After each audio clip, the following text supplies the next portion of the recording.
Please like and subscribe.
You and me, hanging from the willow tree, quietly drifting in the open breeze. Suddenly, the wind blows you away from me.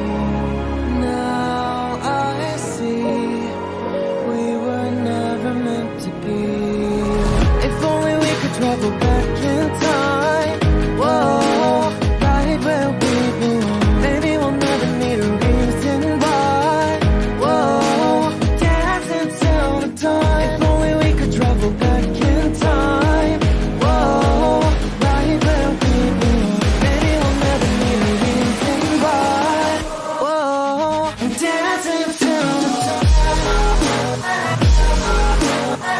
Please like and subscribe.